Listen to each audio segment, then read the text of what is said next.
रावण एक डॉक्टर था। एक पुस्तक मिलती है रावण की रची हुई, अर्क प्रकाश। सारी जड़ी बूटियों का रावण को ज्ञान था और वो जानता था कि सीता पति वियोग में शोक में रहेगी, इसलिए उसने अशोक वाटिका में सीता को बिठाया। अगर वो चाहता तो वो अपने महल भी तो लेके जा सकता था। अशोक वृक्ष हर तरह के स्त्री रोगों का उपचार कर सकता है, ये रावण को पता था। आज भी जो स्त्रियों के रोग है ना, उसमें अशोक वृक्ष और उनकी पत्तियां काम आती हैं।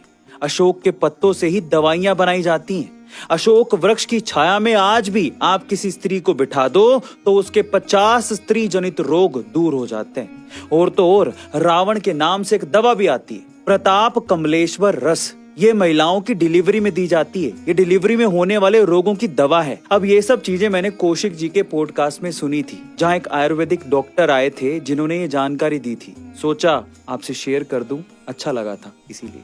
पता है कलयुग में भी रामायण हो रही है। हर इंसान के अंदर राम है, रावण है, सीता है, हनुमान है, लक्ष्मण भी है। पर कैसे? देखो, राम है आपकी आत्मा, एकदम स्वच्छंद निष्कपट। सीता है तुम्हारा हृदय, एकदम कोमल दयालु। पर रावण है आपका मन, जो राम रूपी आपकी आत्मा से सीता रूपी आपका हृदय चुरा लेता है। पर लक्ष्मण आपकी चेतना है, सदैव आपके साथ और आपके ओर से सक्रिय है, जो सभी संकट में आत्मा के साथ रहता है।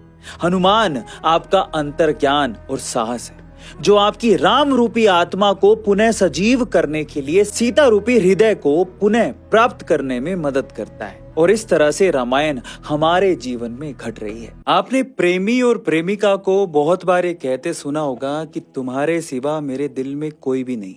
बस भगवान कृष्ण कुछ ऐसा ही करने को कह रहे हैं। दोस्तों, फर्क सिर्फ इतना है कि प्रेम कृष्ण से ही होना चाहिए।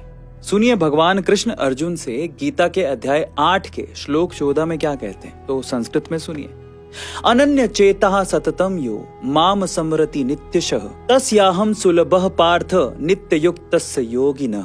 अब इसका मतलब समझिए। कृष्ण भगवान इसमें कहते हैं कि हे अर्जुन, जो पुरुष मुझ में अनन्य चित्त होकर सदा ही निरंतर मुझ पुरुषोत्तम को स्मरण करता है, उस नित्य निरंतर मुझ में युक्त हुए योगी के लिए मैं हमेशा सुलभ हूँ, यानी कि हमेशा उसके लिए उपलब्ध हूँ। अर्थात उसे सहज ही प्राप्त हो जाता हूँ। जिसके चित्त में कृष्ण के अलावा और कोई भी नहीं है, कृष्ण उसी को प्राप्त होते हैं दोस्तों, किसी और को नहीं। यहाँ कृष्ण से मतलब उस परमात्मा से है जिसकी आत्मा हम सब में है।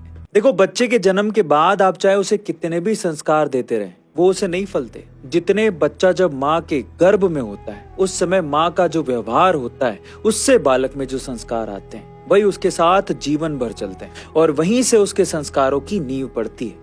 इंद्रेश जी कहते हैं कि इसका वर्णन श्रीमद् भागवत गीता में भी किया गया है। बहुत ध्यान से सुनिएगा इंद्रेश जी की बात। वो कहते हैं कि बालक के जन्म लेने के बाद आप कितने भी संस्कार उसे दे दो, लेकिन बालक के गर्भ के समय यदि माँ ने कुसंस्कारों का पालन किया होगा तो बालक कभी भी संस्कारी बन ही नहीं सकता। इसलिए गर्भ के समय माताओं को बहुत ही ध्यान रखना चाहिए।